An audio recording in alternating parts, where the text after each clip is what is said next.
What is up today? I have an interesting video for you guys. I'm going to be giving you guys a few UFC fighters and their biggest weaknesses. I thought that it'd be a great idea because I see people like Khamzat Chimaev, Alexander Volkanovski, Anthony Smith, who just have big outliers to their very, very good fight style and fight game.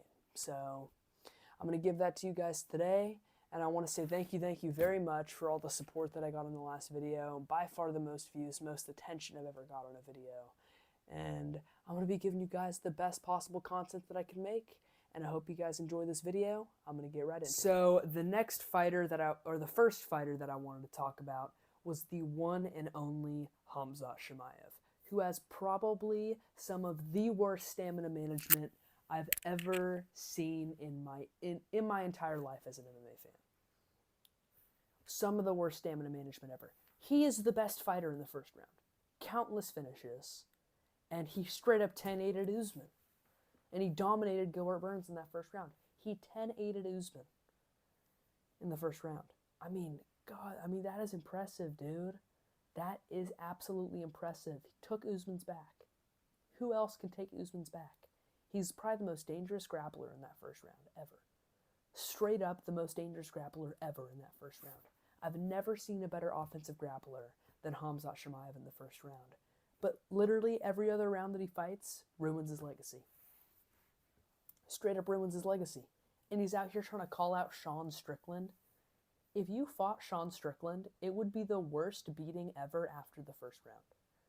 I mean, this dude's stamina management is some of the worst I've ever seen. And it frustrates me because he could be a champion if he just had a little bit better cardio. A little bit. Maybe like 2 rounds? 3 rounds like McGregor, man? Not like 4 minutes. 4 minutes is not good enough, dude. You're gonna get beat by some of these fighters, man. You're gonna get beat by them, straight up. Khamzat Chimaev looked so god-awful in that third round against Kamaru Usman. I couldn't even believe what I was seeing, man. The complete change from the first round to the third round is just absolutely insane. And I don't have much else to say about him. Let's move on to the next fighter, Khamzat. Please fix your cardio. 3 clips, 3 outfits. Here we go. The next fighter I want to talk about is Jailton Almeida. And by absolutely nobody's surprise, Jailton Almeida's biggest weakness is just throwing a punch on the feet. Throwing a punch on the feet. He can't seem to do it. Jailton Almeida cannot seem to throw a single punch on the feet ever. I've watched every single one of his fights, and every single time, just spamming the double leg, spamming the double leg, and just kind of, just smudging the other fighter into the fence. You got to figure out a better tactic, or when you try to climb up the ranks and fight people like Curtis Blades, you're going to get knocked out like that again. You have got to find something else in your game, any other aspect in your game, because spamming that double leg and giving just a little smudge fest, just a smudge fest into the ground is going to work against these low-level fighters, but it's just not going to work when you try to climb the ranks and fight some of these top dogs. So I really do think with your grappling you can be a champion one day, but he's just got to learn how to throw something on the feet, dude. Something. The next fighter I'm going to be going over is Josh Emmett. And Josh Emmett's biggest weakness is anything besides a big bruising right hook. Anything that's not a big bruising right hook, Josh Emmett can't do. He can't do. Can't succeed with it. And if he doesn't land that big bruising right hook, that big bruising Josh Emmett right hook, he gets whooped. He gets straight up whooped. Look at the Ilia Topuria fight. Look at the Yair Rodriguez fight. If he fights any decent striker and cannot land that big bruising right hand, that big old right hand, he's cooked. He's screwed. He's absolutely screwed if he fights anyone and can't land it.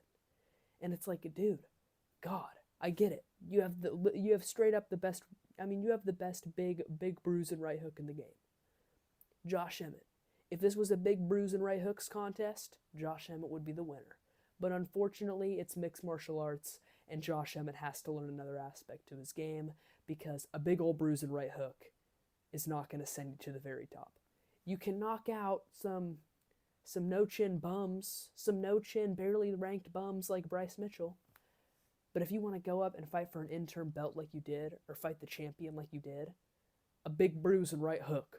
Big bruise and right hook from Josh Emmett. It's just not going to work. It's straight up not going to work, man. He's got to find something else to his game. Maybe like a jab. Maybe a 1-2 here and there, you know? Maybe a takedown. Oh, a takedown. Josh Emmett, good takedown, right? Anything, dude. Anything. I get it. The big bruise and right hook. The big bruise and right hook is good. But it's not going to send you to the top of the division. And time is running out for you. You're old. You're like 37.